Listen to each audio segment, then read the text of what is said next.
Gracia y paz de nuestro amado Señor Jesucristo para mis hermanos y mis hermanas del canal En Defensa de la Fe. Qué alegría poder saludarlos en el nombre de Cristo Jesús.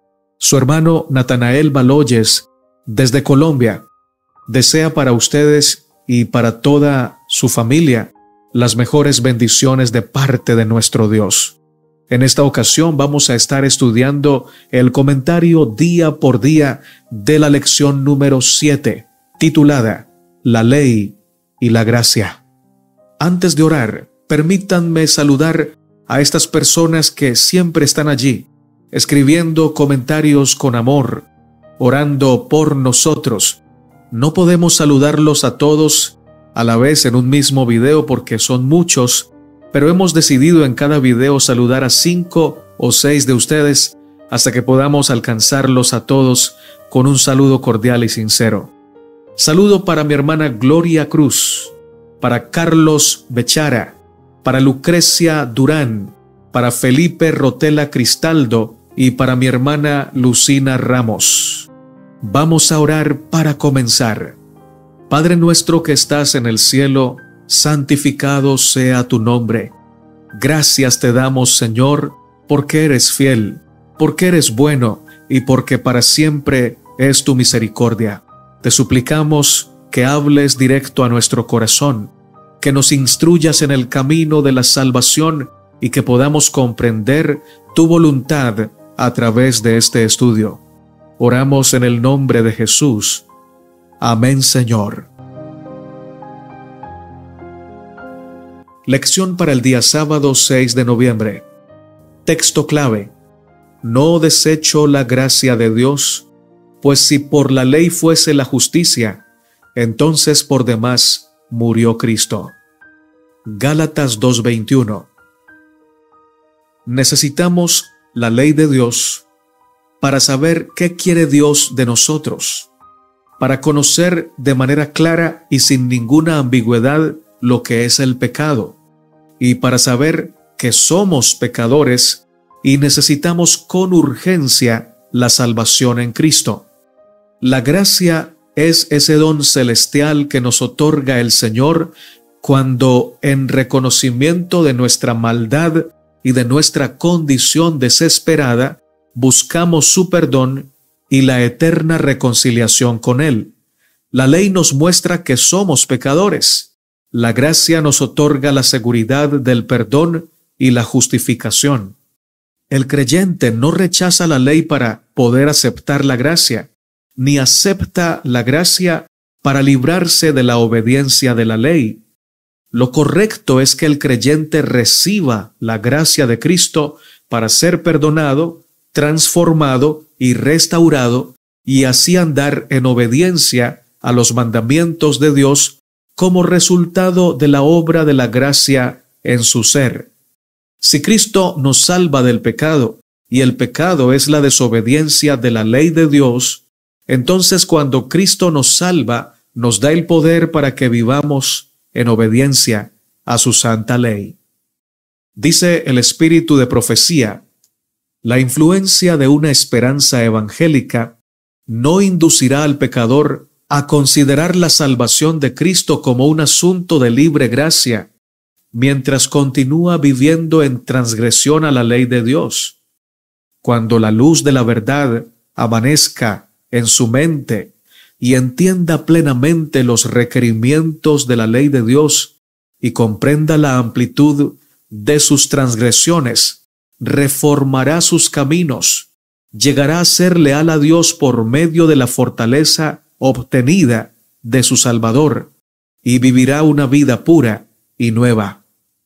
Testimonios, tomo 4, página 295. Lección para el día domingo 7 de noviembre. La ley del cielo.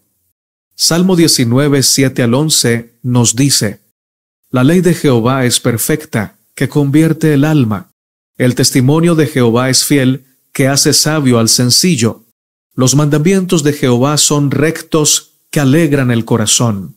El precepto de Jehová es puro, que alumbra los ojos. El temor de Jehová es limpio, que permanece para siempre. Los juicios de Jehová son verdad, todos justos. Deseables son más que el oro y más que mucho oro afinado, y dulces más que miel y que la que destila del panal. Tu siervo es además amonestado con ellos. En guardarlos hay grande galardón. La mejor definición de cielo en el contexto de la lección de hoy es todo lugar donde reina Cristo. El comentario bíblico adventista, sección comentarios de Elena de White, en el tomo 7, comentando Apocalipsis 22, 3 y 4, dice: la definición del cielo es la presencia de Cristo. Si el cielo es aquel lugar donde la presencia de Cristo reina, entonces la ley del cielo debe ser perfecta, justa, santa y buena. ¿Por qué? Porque de Cristo no sale nada defectuoso, nada malo o algo injusto. Y si Cristo reina en el cielo, eso quiere decir que su ley es la que pone orden en el cielo y en el universo. Y si es la ley de Cristo, si es la ley de Dios, entonces es perfecta, porque todo lo que es de Cristo, todo lo que es de Dios, es bueno, es perfecto y es justo. La Biblia deja claro que el reino, el trono, la autoridad y la ley de Cristo son eternos. Y no solo testifica de su eternidad, sino también de su perfección. Si la ley de Dios fuera imperfecta, sería una tortura eterna para las criaturas. Pero siendo que la ley de Dios es perfecta, justa y buena, como Él lo es, entonces esta ley del cielo es una bendición eterna para las criaturas que se rinden al reino de Jesús. ¿Qué sucede con la criatura que se levanta en contra de esa ley? Esta pregunta contiene un punto demasiado importante. Si alguien osa levantarse contra la ley de Dios, se está levantando contra el gobierno de Dios, contra su voluntad y contra su carácter. En palabras exactas, está intentando dar un golpe de Estado, proponiendo un gobierno alterno al gobierno de Dios, con miras a derrocar a Dios. Algo imposible, por cierto, pero la intención en este sentido es lo que cuenta. Esto fue lo que sucedió con Lucifer, cuando se llenó de vanidad y se convenció de que podía liderar una revuelta en el cielo. Propuso a los ángeles que la ley de Dios era imperfecta, que tenía injusticia, y les sugirió una ley que según él era mejor para las criaturas. Y esa ley consistía en hacer lo que cada criatura quisiera hacer. Ezequiel 28, 15 al 16 dice lo siguiente: perfecto eras en todos tus caminos, desde el día que fuiste creado, hasta que se halló en ti maldad. A causa de la multitud de tus contrataciones, fuiste lleno de iniquidad y pecaste. Por lo que yo te eché del monte de Dios y te arrojé de entre las piedras del fuego, oh querubín protector. El hecho de que Lucifer se haya levantado contra el orden del cielo, contra la ley del Eterno, le fue contado por pecado. Una lectura detenida del capítulo El origen del mal, en el libro Patriarcas y Profetas, nos permite conocer que a pesar de que Lucifer y sus simpatizantes merecían ser echados del cielo al instante de su rebelión, fueron tratados con profunda misericordia. Con paciencia se siguió un proceso largo que buscaba salvarlos de sus engaños y sus pecados. Sin embargo, no quisieron. Se empecinaron en el pecado, hasta que ya no se los podía retener en el reino de la justicia. Ya no podían estar más en el cielo. Los rebeldes querían establecer su propio reino bajo la nueva ley que proponía Lucifer. Dios entonces los expulsó con mucho dolor, pero honrando la libre elección de cada uno de ellos. En su sabiduría, Dios determinó darles un tiempo limitado pero suficiente para que pudieran demostrar el fruto del gobierno que ellos estaban proponiendo. El extenso gobierno que ha tenido Satanás en este mundo nos ha dejado absoluta evidencia de que la ley que él propone es imperfecta, venenosa, destructiva y horrorosa. Si algo nos ha enseñado la rebelión, es que no es buena o sabia elección levantarse contra la ley de Dios que es perfecta. Los seguidores del gobierno satánico odian la ley, pero sus actos y su carácter son una demostración elocuente para todo el universo de que alejarse de Dios y de sus mandamientos no trae libertad, sino degradación y muerte. Oh hermano y hermana, te invito a amar al Señor, a reconocer su grandeza, a entregarle tu ser y a decirle: Señor, ayúdame a amar tu santa ley y a practicarla por tu gracia. En el libro El discurso maestro de Jesucristo, escrito por la hermana Elena de White, dice lo siguiente: fue el creador de los hombres, el dador de la ley, quien declaró que no albergaba el propósito de anular sus preceptos. Todo en la naturaleza, desde la diminuta partícula que baila en un rayo de sol hasta los astros en los cielos, está sometido a leyes. De la obediencia a estas leyes depende el orden y la armonía del mundo natural. Es decir, que grandes principios de justicia gobiernan la vida de todos los seres inteligentes, y de la conformidad a estos principios depende el bienestar del universo. Antes que se creara la tierra, existía la ley de Dios.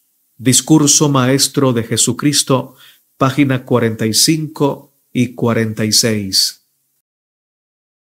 Lección para el día lunes 8 de noviembre. La ley en Deuteronomio. Deuteronomio capítulo 10 versos 1 al 5 nos dice: En aquel tiempo Jehová me dijo: Lábrate 2 tablas de piedra como las primeras, y sube a mí al monte, y hazte un arca de madera. Y escribiré en aquellas tablas las palabras que estaban en las primeras tablas que quebraste, y las pondrás en el arca.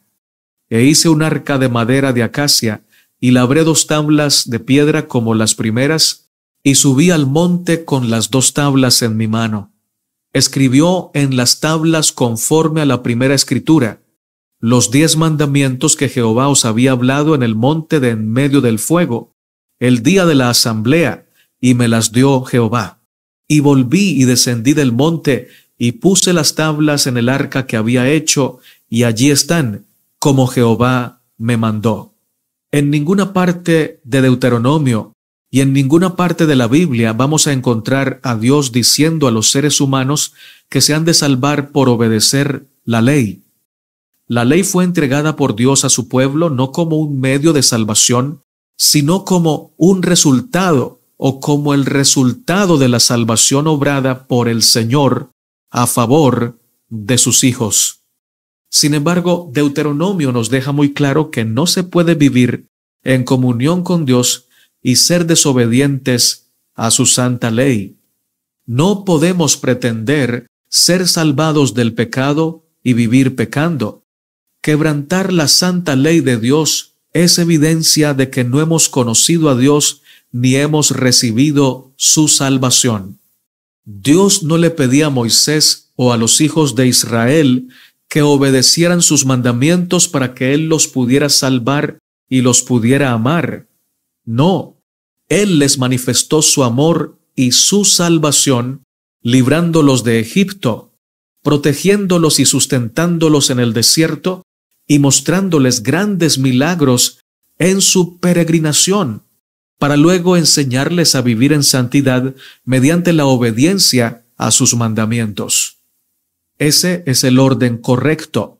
Dios nos manifiesta su amor, nos salva, nos transforma y luego escribe su ley en nuestras mentes y corazones para que podamos vivir una nueva vida bajo la obediencia a sus sagrados preceptos. También es cierto que en Cristo podemos obedecer los mandamientos de Dios, porque Él nos dijo que en su gracia todo lo podemos. Además, también nos dice que Él es poderoso para guardarnos sin caída y presentarnos sin mancha delante de Dios.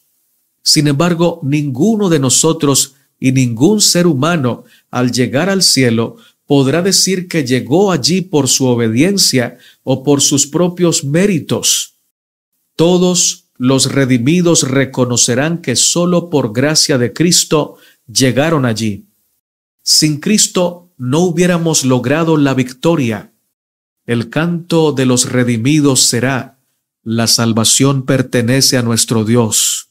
Solo a Él sea la gloria.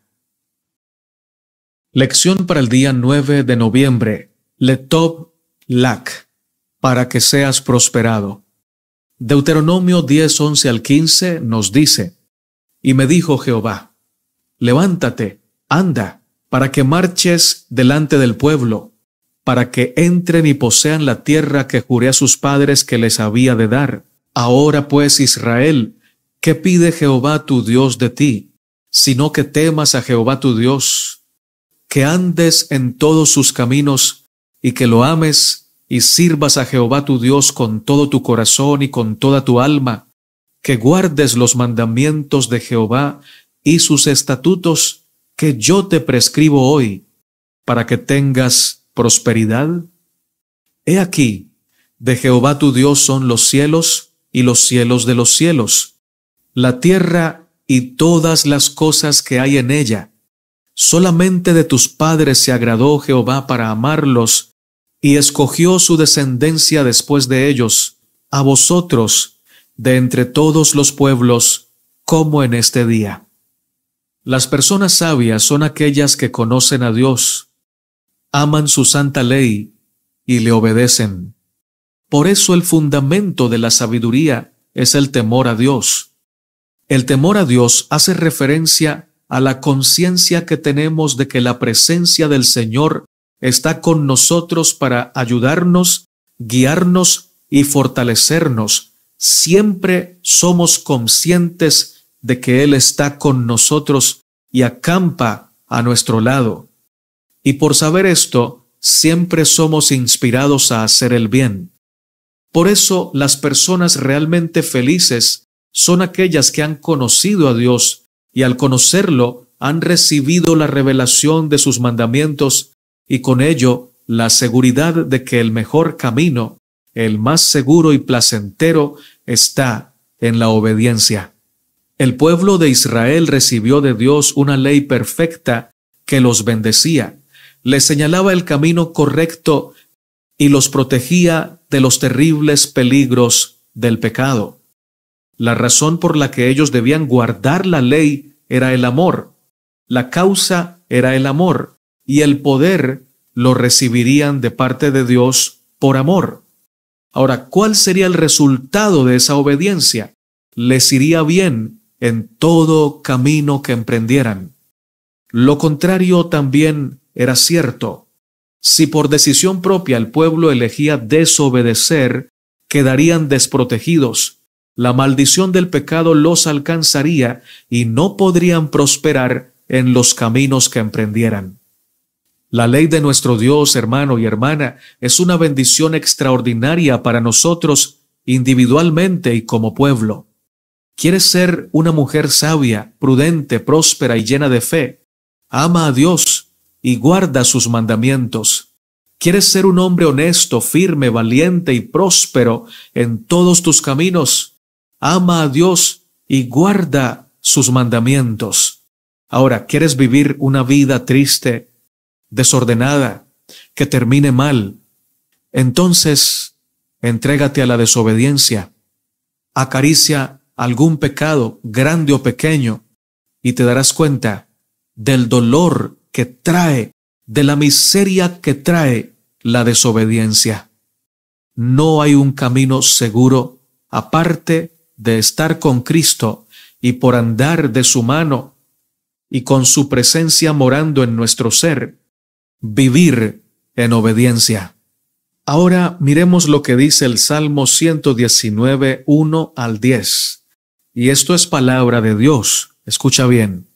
Bienaventurados los perfectos de camino, los que andan en la ley de Jehová. Bienaventurados los que guardan sus testimonios y con todo el corazón le buscan, pues no hacen iniquidad los que andan en sus caminos. Tú encargaste que sean muy guardados tus mandamientos. Ojalá fuesen ordenados mis caminos para guardar tus estatutos. Entonces no sería yo avergonzado cuando atendiese a tus mandamientos. Te alabaré con rectitud de corazón cuando aprendiere tus justos juicios. Tus estatutos guardaré. No me dejes enteramente. ¿Con qué limpiará el joven su camino? Con guardar tu palabra. Con todo mi corazón te he buscado. No me dejes desviarme de tus mandamientos. Mensajes Selectos, tomo 1, página 256, nos dice: mediante la ley, los hombres son convencidos de pecado y deben sentirse como pecadores, expuestos a la ira de Dios, antes de que comprendan su necesidad de un Salvador.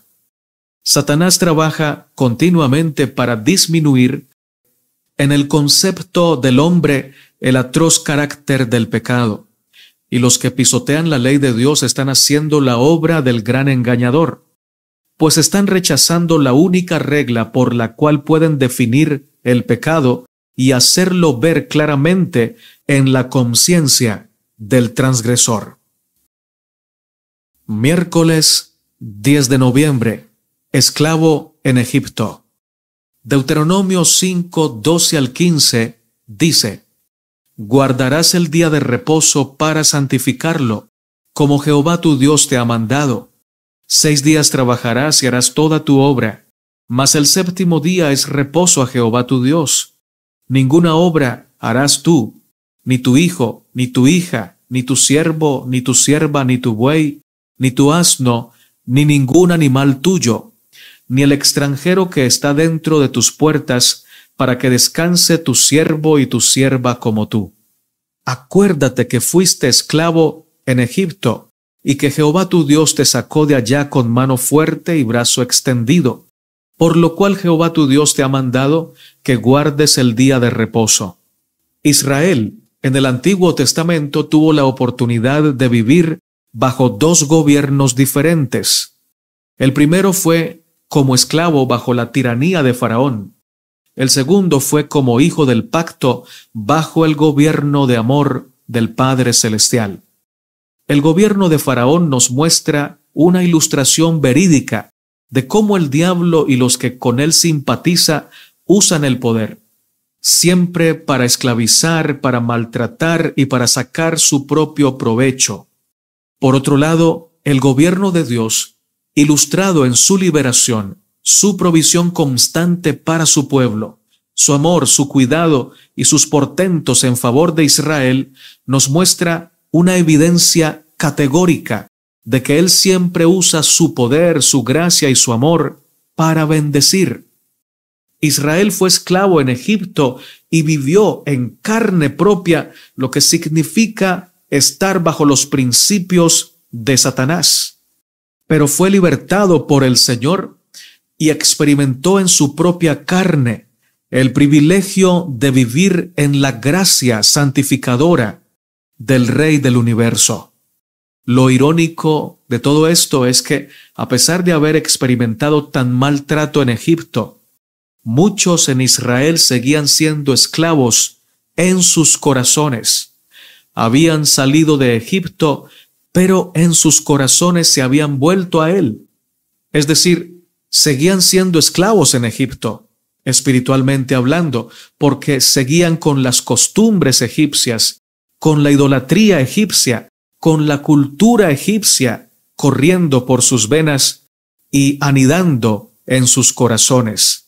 Sin embargo, Dios no se rindió, siguió buscando salvarlos, elevarlos, libertarlos, sacarlos de su egoísmo cruel y llevarlos a la libertad en la gracia de Cristo mediante la obediencia a sus mandamientos.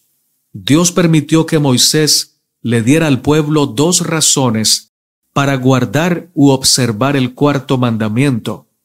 La primera razón, porque Dios es el creador, y como creador tiene la autoridad para establecer lo que es bueno y lo que es malo, cuándo debemos trabajar y cuándo debemos descansar. Primero por su autoridad y segundo por su sabiduría, porque Él sabe qué es lo mejor para nosotros. Ahora, el mandamiento del sábado nos llama a descansar en la presencia del Señor, en obediencia al Señor. Esta es una razón poderosa para recordar al Señor como el originador de todo lo bueno y lo santo, y además para reconocer que Él es el que manda, que Él es el soberano. Y la segunda razón por la que debemos guardar el sábado, la segunda razón que Dios le dio al pueblo a través de Moisés para que guardara el sábado, es porque Dios libertó a este pueblo de Egipto con mano poderosa. Dios no solo nos ha creado, Él también nos ha libertado. Él es nuestro creador y Él es nuestro redentor. Él nos ha dado la vida, pero nos ha librado del pecado. Y el sábado llega a ser un emblema santo de que Dios es nuestro Salvador. Por eso, en este día no solo debe descansar el israelita, también el extranjero que viva con él y sus siervos, siervas y hasta los animales que ocupa para el trabajo.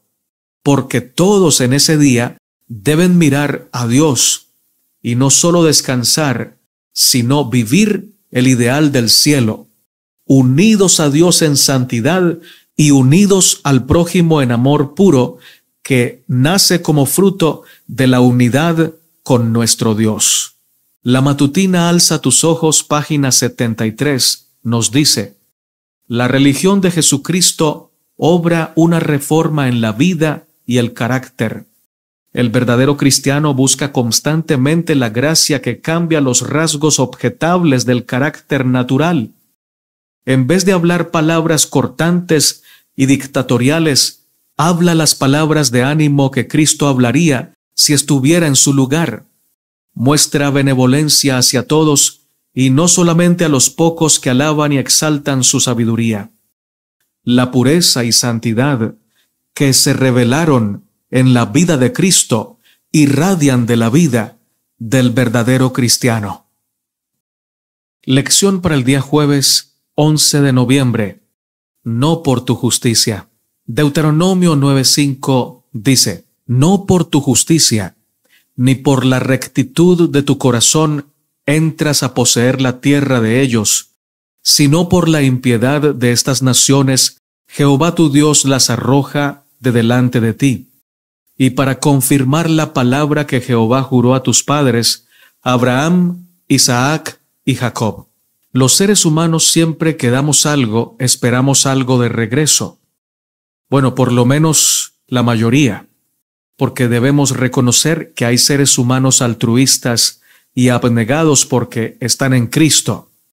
Y es que en este mundo nos acostumbraron a que debemos ganarnos las cosas, sobre todo aquellas que consideramos más valiosas. Si deseas ser importante, debes estudiar y esforzarte por ser el mejor. Nos dicen desde que somos niños. No está mal, y sabemos que es necesario motivar al ser humano para que alcance metas altas. Lo que está mal es que incitemos al ser humano desde la niñez a competir con otros seres humanos, a buscar justicia propia y a querer superar a los demás.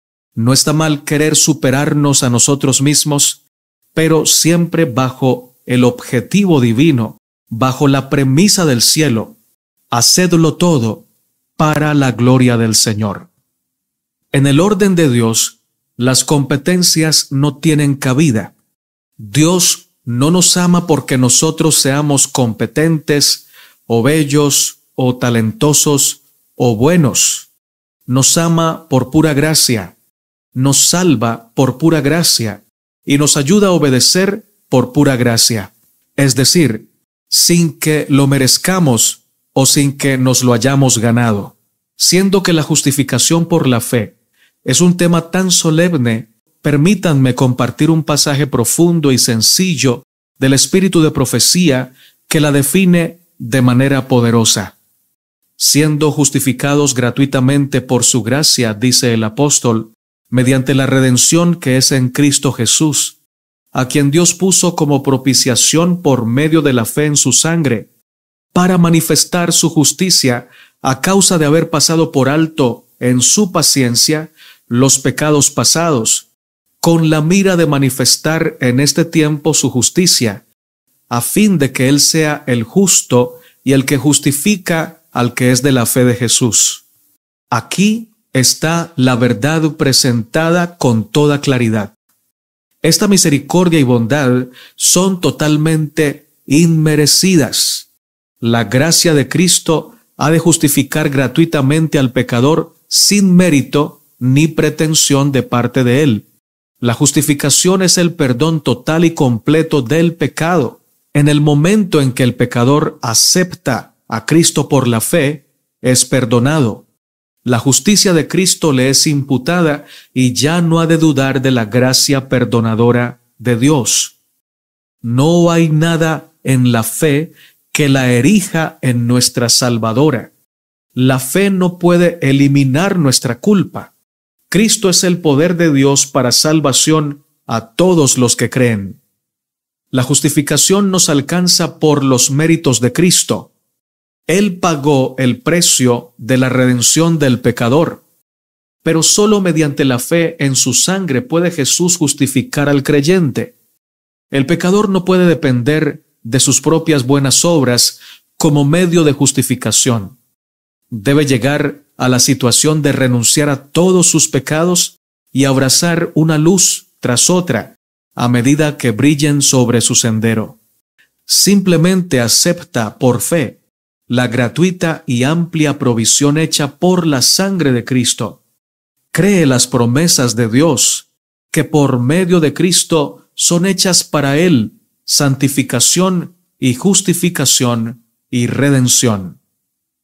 Matutina Reflejemos a Jesús, capítulo del 5 de marzo. Las almas justificadas andan en la luz. No fue por las obras buenas que hacía Israel, por lo que Dios los libertó y los salvó.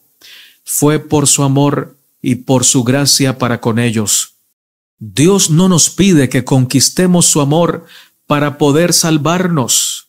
Él nos pide que le permitamos salvarnos para poder mostrarnos su amor y su gran liberación. Nada de lo bueno que podamos hacer alcanza para comprar el favor de Dios, porque nuestras obras no tienen la altura ni el peso que requiere el cielo para otorgar la salvación. El hombre, las obras del hombre, los méritos del hombre no alcanzan el estándar del cielo, el estándar de la justicia divina, porque es muy alto.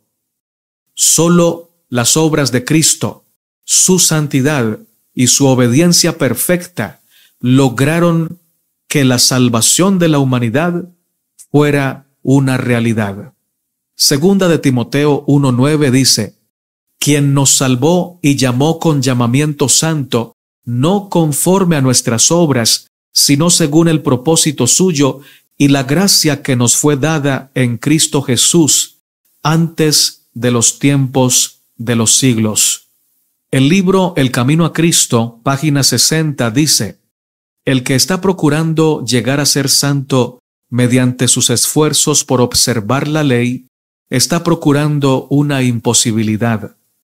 Todo lo que el hombre puede hacer sin Cristo está contaminado de egoísmo y pecado. Solo la gracia de Cristo, por medio de la fe, puede hacernos santos. El error opuesto y no menos peligroso consiste en sostener que la fe en Cristo exime a los hombres de guardar la ley de Dios y que en vista de que solo por la fe llegamos a ser participantes de la gracia de Cristo, nuestras obras no tienen nada que ver con nuestra redención. Nótese, sin embargo, que la obediencia no es un mero cumplimiento externo, sino un servicio de amor. El Camino a Cristo, página 60. Lección para el día viernes 12 de noviembre, para estudiar y meditar. Alcanzad la estatura de Cristo, hasta que todos lleguemos a la unidad de la fe y del conocimiento del Hijo de Dios, a un varón perfecto, a la medida de la estatura de la plenitud de Cristo. Efesios 4:13. Las tremendas consecuencias de la eternidad demandan de nosotros algo más que una religión imaginaria, una majestuosa forma de culto y ceremonias de mucha apariencia no constituyen una luz para el mundo. Sin embargo, la verdad que es considerada y admirada en la misma forma en que se estiman un bello cuadro y una hermosa flor, y que no entra en el santuario íntimo del alma, es considerada por muchos como todo lo que se requiere en un adorador. Seremos salvados eternamente cuando entremos por las puertas de la ciudad. Entonces podremos regocijarnos de que somos salvos, eternamente salvos. Pero hasta entonces necesitamos prestar oídos a la admonición del apóstol. Temamos, pues, no sea que permaneciendo aún la promesa de entrar en su reposo, alguno de vosotros parezca no haberlo alcanzado. Hebreos 4:1. Tener un conocimiento de Canaán, cantar los himnos de Canaán, regocijarse en la perspectiva de entrar en Canaán, no llevó a los hijos de Israel hasta las viñas y los olivares de la tierra prometida.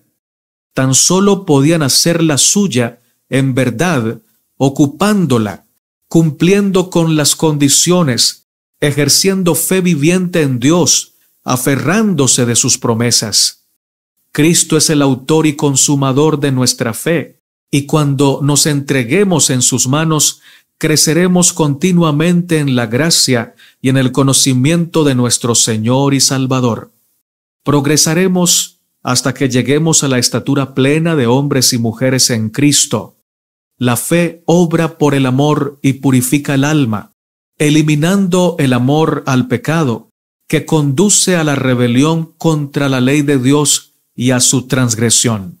El carácter se transforma por medio de la obra del Espíritu Santo, y la mente y la voluntad del ser humano se colocan en perfecta conformidad con la voluntad divina, y esto está de acuerdo con la norma divina de justicia. Matutina a fin de conocerle, del 5 de junio, titulada Alcanzad la estatura de Cristo. Muchísimas gracias, hermanos y hermanas, por quedarse hasta el final. Vamos a orar. Padre nuestro que estás en el cielo, Dios de Abraham, de Isaac y de Israel, alabado y glorificado sea tu nombre para siempre.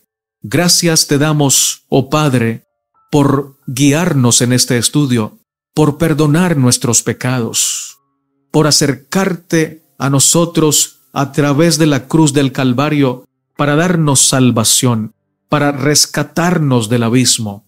Gracias porque tenemos esperanza en ti. Ayúdanos a vivir por fe, siguiendo al Cordero por donde quiera que Él va, sin sacar excusas para pecar, sino buscando siempre razones y poder en tu presencia para andar en obediencia y en gozo como fruto de nuestra relación contigo. En tus manos pongo a mis hermanos y mis hermanas que escuchan este mensaje. Tú conoces cada situación, cada necesidad, cada enfermedad. Provee, Señor, según la necesidad de tus hijos e hijas, y dales el privilegio de ver tu gloria y contar el testimonio de tu respuesta, de tu liberación. Oramos en el nombre de Jesús. Amén, Señor. Mi querido hermano, mi querida hermana, si este mensaje te ha bendecido, te ha edificado en la palabra, te invito a darle me gusta a este video, a suscribirte al canal En Defensa de la Fe, a compartir este mensaje con tus contactos y a dejarnos tus amables comentarios. Por lo pronto, que Dios te bendiga, que Dios te guarde. Eres muy amado y muy amada por el Señor. Maranata, Cristo viene pronto.